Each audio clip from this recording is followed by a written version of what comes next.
आपको बता दें, बीजेपी के प्रदेश कार्यालय में हाई लेवल मीटिंग हुई है। लोकसभा चुनाव को लेकर यह हाई लेवल मीटिंग हुई, जिसमें मुख्यमंत्री पुष्कर सिंह धामी, बीजेपी प्रदेश चुनाव प्रभारी दुष्यंत गौतम, बीजेपी प्रदेश अध्यक्ष महेंद्र भट्ट के साथ में टिहरी बीजेपी प्रत्याशी बालाराज लक्ष्मी शाह, अल्मोड़ा बीजेपी प्रत्याशी अजय टमटा, नैनीताल के बीजेपी प्रत्याशी अजय भट्ट बैठक में शामिल रहे। बीजेपी के कई पदाधिकारी भी बैठक में मौजूद रहे। वहीं बैठक को लेकर बीजेपी प्रदेश चुनाव प्रभारी दुष्यंत गौतम का कहना है कि नामांकन दाखिल करने को लेकर भी चर्चा हुई है। बैठक के बाद मीडिया से बातचीत करते हुए कहा कि 2019 का चुनाव जीतने के साथ ही हमने 2024 का टारगेट तय कर लिया था। भारतीय जनता पार्टी हर साल बेमिसाल के जरिए अपना रिपोर्ट कार्ड भी पेश करती रही है। आज पूरे देश के अंदर मोदी जी 2047 का संकल्प लेकर आगे बढ़ रहे हैं। उसमें से 5 लोकसभा चुनाव उत्तराखंड की भी हैं। वहीं भाजपा के प्रदेश अध्यक्ष महेंद्र भट्ट का कहना है कि बैठक कई बिंदुओं पर हुई है और कुल 4 विभिन्न कार्यक्रम तय किए गए, जिनमें से प्रत्याशियों के नामांकन की तिथि तय की गई है। कितना आगे स्ट्रेटेजी आप लोगों की प्लानिंग है? भारतीय जनता पार्टी जब हम 2019 का चुनाव जीते थे, उसके बाद भी रिजल्ट आने के बाद में हमने 2024 की टारगेट बना लिया था, क्योंकि एक राजनीतिक दल है और राजनीतिक दल लगातार जो भी कार्य करता है उसके मन में ये भाव रहता ही है। और आज भारतीय जनता पार्टी जिस प्रकार से आगे बढ़ रही है और हमने एक बदलते हुए भारत के अंदर सेवा भाव से, समर्पण भाव से देश की सेवा करने का संकल्प लिया है, उस संकल्प की पूर्ति के लिए हम लगातार इसी मूड में भी रहते हैं। हर साल हमने एक साल बेमिसाल कर अपना रिपोर्ट कार्ड भी पेश करते रहे हैं। उसी का परिणाम है कि आज पूरे देश के अंदर, पूरे भारत के अंदर मोदी जी 2047 का एक संकल्प लेकर आगे बढ़ रहे हैं। उसमें जब 5 लोकसभा उत्तराखंड की भी हैं। टोली की बैठक थी और उस बैठक में हमने 3-4 प्रकार के कार्यक्रम तय किए। एक तो हमारे संगठनात्मक कार्यक्रम है। 6 अप्रैल को भारतीय जनता पार्टी स्थापना दिवस है, 14 अप्रैल को अम्बेडकर जी की जयंती है और 23 मार्च को माननीय हमारी सरकार के 2 वर्ष का कार्यकाल पूर्ण हो रहा है। उन कार्यक्रम की रचना हम बूथ स्तर तक किस रूप में बनाते हैं, उसकी हमने चर्चा की। सभी प्रत्याशियों की नामांकन तिथि तय हो चुकी है, वो हम कल प्रेस विज्ञप्ति के माध्यम से आप तक पहुँचाएंगे। माननीय मुख्यमंत्री सभी प्रत्याशियों के नामांकन में उपस्थित रहेंगे। केंद्रीय नेतृत्व भी कोई आएंगे तो उसकी जानकारी भी यथासमय हम आप सब तक पहुंचाएंगे। इसके साथ साथ अब हमारा मुख्य काम प्रदेश अध्यक्ष से लेकर बूथ अध्यक्ष तक पन्ना प्रमुख बनेगा और एक पन्ने में 30 वोट हैं। 30 वोट में 6 घर हैं। 6 घरों को केंद्रित करते हुए चुनाव के दिन उन 6 के 6 घरों का वोट 100% भारतीय जनता पार्टी में पड़े, इस प्रकार कार्य योजना बनाई है। आज की बैठक का यही मुख्य भाव था। तो क्या कोई तो वहीं उत्तराखंड में भारतीय जनता पार्टी का कुनबा लगातार बढ़ता जा रहा है और बीजेपी का सदस्यता अभियान भी जारी है। आपको बता दें, बीजेपी के प्रदेश अध्यक्ष भी स्पष्ट कर चुके हैं कि लोकसभा के मतदान से एक दिन पहले तक ये अभियान जारी रहेगा। वहीं अब बीजेपी के लगातार बढ़ते कुनबे को लेकर सीएम धामी ने भी अपनी प्रतिक्रिया दी है। सीएम धामी का कहना है कि बीजेपी में ज्वाइन करने वालों की संख्या 11,000 से अधिक हो गई है। जो भी बीजेपी में आ रहा है उसका स्वागत कर रहे हैं और प्रधानमंत्री के विकसित भारत संकल्प के साथ एक भारत श्रेष्ठ भारत के संकल्प में हर एक भारतवासी योगदान देना चाहता है।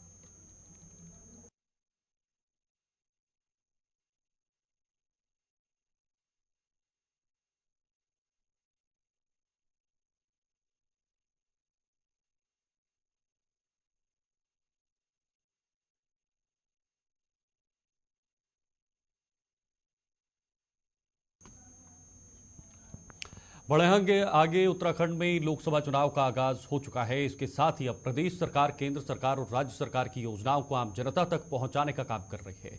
खासकर महिला वोटरों पर प्रदेश सरकार की विशेष नजरें हैं और महिला वोटरों को अपने पक्ष में करने के लिए प्रदेश में पिछले दिनों से कई कार्यक्रमों का आयोजन किया गया है। मुख्यमंत्री पुष्कर सिंह धामी का कहना है कि केंद्र सरकार द्वारा कई कल्याणकारी योजनाएं चलाई जा रही हैं, जिसके माध्यम से लोगों को आत्मनिर्भर बनने का मौका मिल रहा है। उन्होंने कहा, पिछले 2 लोकसभा चुनाव में जिस तरीके से जनता का सहयोग प्रधानमंत्री नरेंद्र मोदी को मिला है, वही सहयोग जनता प्रधानमंत्री नरेंद्र मोदी को दोबारा देने जा रही है।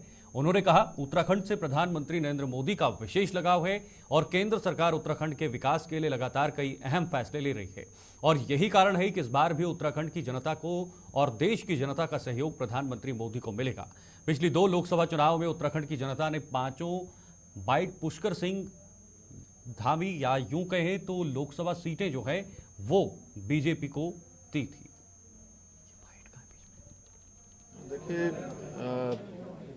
हम बहुत आभारी हैं उत्तराखंड की देवतुल्य जनता का, माताओं बहनों का, बुजुर्गों का, नौजवान साथियों का, जिन्होंने उत्तराखंड के आम चुनाव में 2022 में हमारे प्रधानमंत्री आदरणीय नरेंद्र मोदी जी के नेतृत्व में, उनके मार्गदर्शन में हमारे उत्तराखंड के अंदर एक इतिहास बनाया, एक मिथक तोड़ा, एक परिपाटी बदली और सरकार में हमको लेकर आए। और जो भी हमने संकल्प उत्तराखंड की जनता के समक्ष रखे थे, उन सभी संकल्पों को हम आगे बढ़े हैं। बहुत सारे संकल्प, बहुत सारे वायदे हमने पूरे किए हैं। डबल इंजन की सरकार तेज़ी से आगे बढ़ी है और उसी का आज परिणाम है कि अभी पूरे राज्य के अंदर हमने अनेक मातृशक्ति के कार्यक्रम किए। मातृशक्ति उत्सव हर जिले में हुए और उनमें हजारों हजार की संख्या में हमारी बहनों ने भाग लिया और राज्य सरकार का कहीं ना कहीं प्रोत्साहन किया, हमारी पार्टी का भी प्रोत्साहन कर रहे हैं। और इस चुनाव में चूँकि डबल इंजन की सरकार ने तेज़ी से काम किए हैं और अनेक ऐसे निर्णय भी लिए हैं। हमारे प्रधानमंत्री जी के नेतृत्व में केंद्र की सरकार ने पिछले 10 सालों में पूरे देश के अंदर जो काम किया है, उसके साथ उत्तराखंड में जो अभूतपूर्व कार्य हुए हैं, उन कार्यों को यहाँ की जनता भली भांति जानती है। प्रधानमंत्री जी का जो उत्तराखंड से लगाव है, हर एक उत्तराखंड वासी जानता है कि वो उत्तराखंड से अत्यधिक प्रेम करते हैं, उनका स्नेह है। उन्होंने हमेशा कहा है मेरा कर्म मर्म का रिश्ता है उत्तराखंड से। तो उसी प्रकार से उत्तराखंड के लोग भी उनको अपने परिवार का मानते हैं। ये पूरा उत्तराखंड मोदी जी का परिवार है और ऐसे में मोदी जी तीसरी बार देश के प्रधानमंत्री बनने जा रहे हैं, तो पूरा उत्तराखंड अपने परिवार, जिस प्रकार से परिवार काम करता है उसी प्रकार से पूरा उत्तराखंड उनके लिए काम करेगा। और पिछले 2 चुनाव जो हुए हैं लोकसभा के, उनके नेतृत्व में दोनों में उत्तराखंड की जनता ने 5 सीटें यहाँ से जिताकर भेजी हैं। तो इस चुनाव में भी 5 सीटें जिताएगी और साथ में बड़े मार्जिन से। उत्तराखंड में लोकसभा चुनाव के प्रचार प्रसार का आगाज हो चुका है। इसके साथ ही अब प्रदेश सरकार, केंद्र सरकार और राज्य सरकार की योजनाओं को आम जनता तक पहुंचाने का काम कर रही है। खासकर महिला वोटरों पर प्रदेश सरकार की विशेष नजरें हैं और महिला वोटरों को अपने पक्ष में करने के लिए प्रदेश में पिछले कई दिनों से कार्यक्रमों का आयोजन किया गया है। मुख्यमंत्री पुष्कर सिंह धामी का भी यही कहना है कि किस तरह से जो सरकार है वो आगे बढ़ रही है और आने वाले समय में लोकसभा चुनाव के लिए सरकार पूरी तरह से तैयार है। बीजेपी लगातार प्रचार प्रसार भी कर रही है।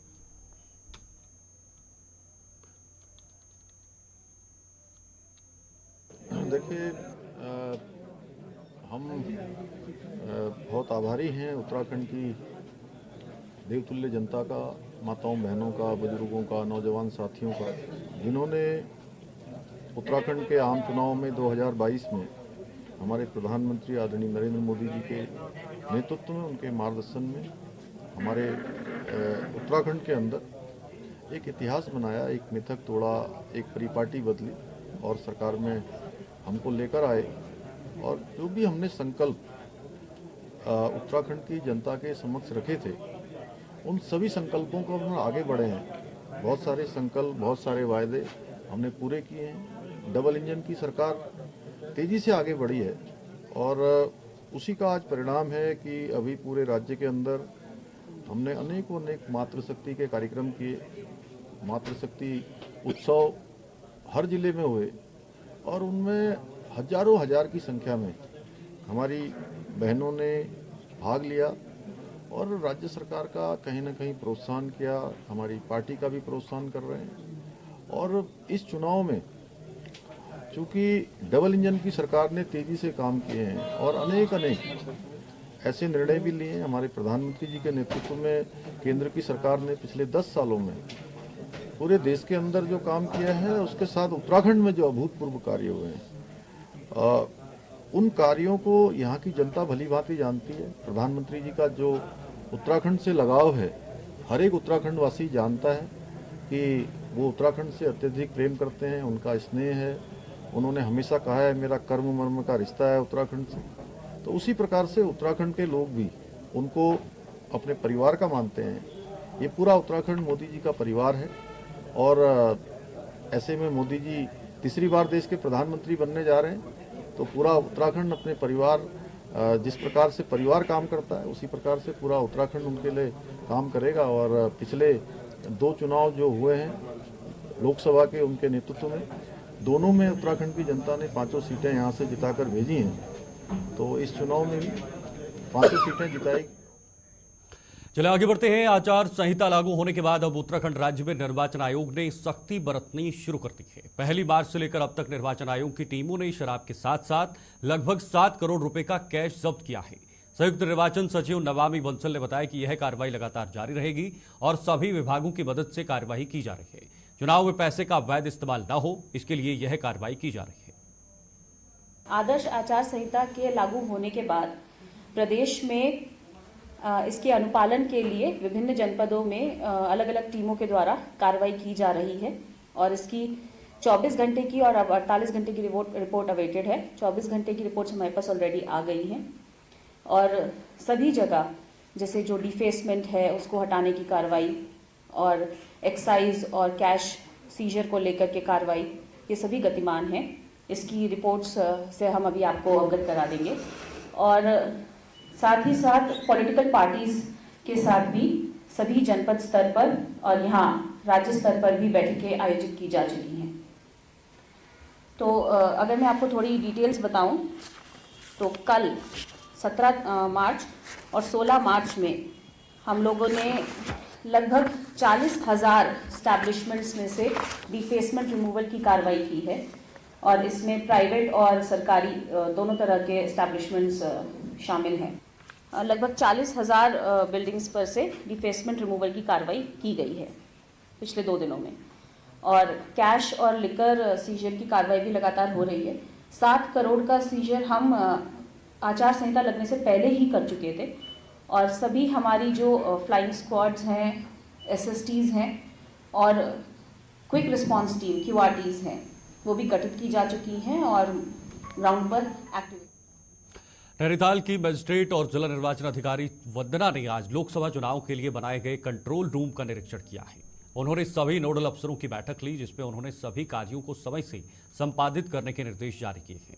आचार संहिता के उल्लंघन के मामले को लेकर भी जिला निर्वाचन अधिकारी सख्त दिखी हैं।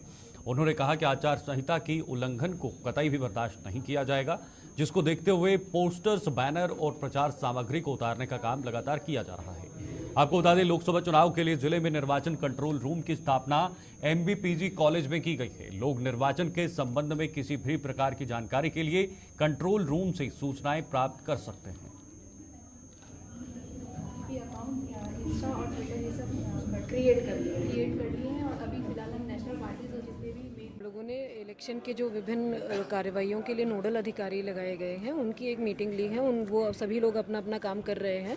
यहाँ भी सभी के ऑफिस सेटअप हो गए हैं, तो जो समस्याएं आ रही हैं या किसी प्रकार की कोई कमियां हैं उनको दूर करने का प्रयास किया जा रहा है। साथ ही विभागीय जो भी नोडल अधिकारी निर्वाचन की विभिन्न ड्यूटीज़ में लगे हैं उनको जो संसाधन उपलब्ध कराए जाने हैं उसकी व्यवस्थाओं की समीक्षा करी गई है।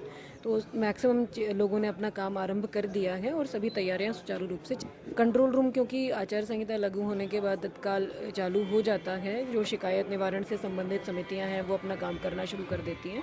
तो इसका आज मैंने निरीक्षण किया है। यहाँ पर्याप्त मात्रा में संसाधन है और कंट्रोल रूम 24/7 फंक्शनल है। सभी ड्यूटीज़ वगैरह भी लगाई गई हैं।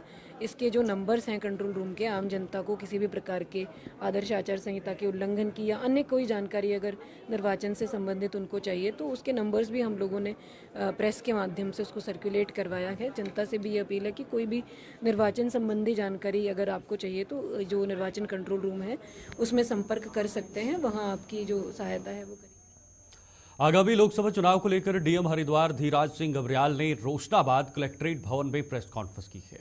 उन्होंने बताया कि लोकसभा चुनाव की सभी तैयारियां कर ली गई हैं। 20 तारीख को नामांकन की प्रक्रिया शुरू की जाएगी और 30 तारीख को नाम वापस होंगे।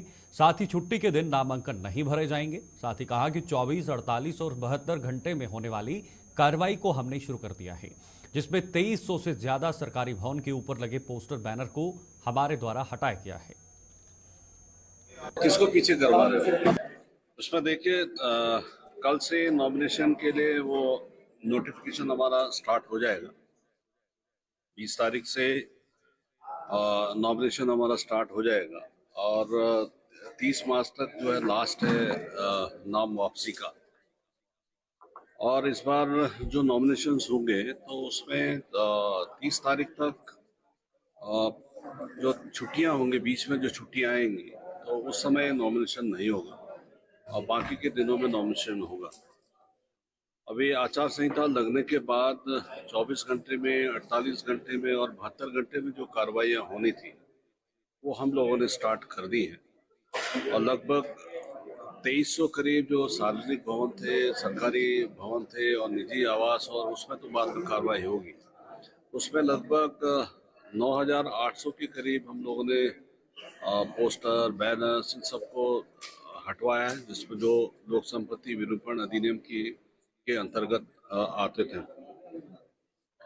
इस बार लोकसभा के चुनाव में हमारे हरिद्वार लोकसभा क्षेत्र में लगभग 20,31,000 के करीब वोटर्स हैं जो पार्टिसिपेट करेंगे इसमें, जिसमें 14,68,561 के करीब वोटर्स हमारे जनपद के हैं और 5.5 लाख वोटर्स जो देहरादून की 3 विधानसभाएं हैं, धर्मपुर, डोईवाला और ऋषिकेश के, तो ये 5.5 लाख के करीब वोटर्स हैं जो इस लोकसभा के चुनाव में हमारे हरिद्वार संसदीय क्षेत्र के लिए इसमें अपनी वोट डालेंगे। हमारे जनपद में 1714 के करीब हमारे पोलिंग बूथ हैं। चलिए फिलहाल वक्त एक छोटे से ब्रेक का है, ब्रेक के बाद लौटेंगे और खबरों का सिलसिला। संहिता के उल्लंघन का मामला सामने आया है। इस उल्लंघन पर रिटर्निंग ऑफिसर ने बेस अस्पताल प्रशासन को नोटिस जारी कर जवाब मांगा है। सिटी मजिस्ट्रेट और एआरओ एपी वाजपेयी ने बताया कि आचार संहिता लगते ही सभी विभागों को निर्देशित किया गया था कि सभी विभागों के परिसरों में लगे सरकारी विज्ञापनों को तुरंत हटा लिया जाए, लेकिन हल्द्वानी शहर के बीचों बीच बने सोबन सिंह जीना बेस हॉस्टल के परिसर में सरकार की योजनाओं के प्रचार प्रसार का विज्ञापन लगा हुआ था। इसकी शिकायत हल्द्वानी रिटर्निंग ऑफिसर को दी गई, जहां पूरे मामले में सिटी मजिस्ट्रेट ने कार्रवाई करते हुए अस्पताल के चिकित्सा अधीक्षक को नोटिस जारी कर उनसे जवाब मांगा गया है। लोकसभा सामान्य निर्वाचन की घोषणा होते ही आदर्श आचार संहिता प्रभावी हो जाती है। इसी संबंध में विभागों को निर्देश दिए गए थे कि जो उसकी एसओपी है उसके तहत 24 घंटे के अंदर अपने परिसर से सभी प्रकार की जो सामग्री है जो कि प्रतिबंधित है उसे हटाए जाना है।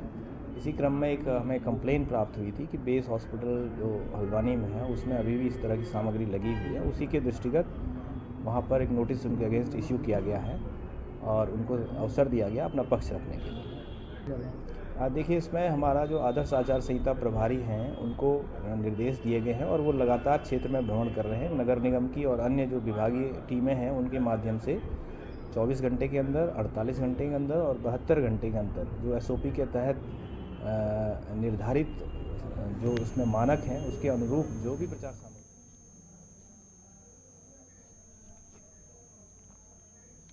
तो वही राजधानी देहरादून के बंडे के पास बीजेपी ने हरिद्वार लोकसभा चुनाव के लिए धर्मपुर विधानसभा क्षेत्र में अपना कार्यालय का उद्घाटन किया है। कार्यालय के उद्घाटन से पहले बीजेपी के हरिद्वार से उम्मीदवार त्रिवेंद्र सिंह रावत, प्रदेश अध्यक्ष महेंद्र भट्ट सहित कई बीजेपी के नेताओं ने पूजा पाठ और हवन कर कार्यालय का शुभारंभ किया है। इस अवसर पर सैकड़ों की संख्या में उपस्थित कार्यकर्ताओं में भारी उत्साह देखा गया। इस अवसर पर प्रदेश अध्यक्ष महेंद्र भट्ट ने कहा कि आज हर जगह मोदी लहर है, यही कारण है कि कांग्रेस को हरिद्वार से कैंडिडेट नहीं मिल रहा है। हरिद्वार से बीजेपी के प्रत्याशी त्रिवेंद्र रावत ने कहा है कि इस बार हरिद्वार में जीत और हर दोनों का एक नया इतिहास बनेगा।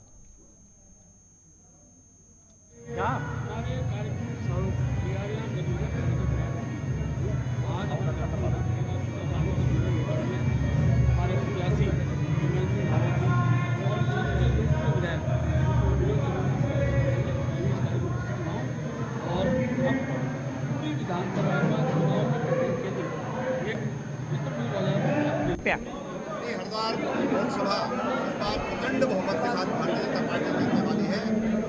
जीत भी जो है वो ऐतिहासिक होगी। बीजेपी का कुनबा उत्तराखंड में लगातार बढ़ता जा रहा है। कांग्रेस के कई विधायक और वरिष्ठ नेता बीजेपी की सदस्यता ले चुके हैं। वहीं पूर्व में बद्रीनाथ विधायक और कैबिनेट मंत्री रहे राजेंद्र भंडारी ने बीते दिन दिल्ली में बीजेपी की सदस्यता ली है।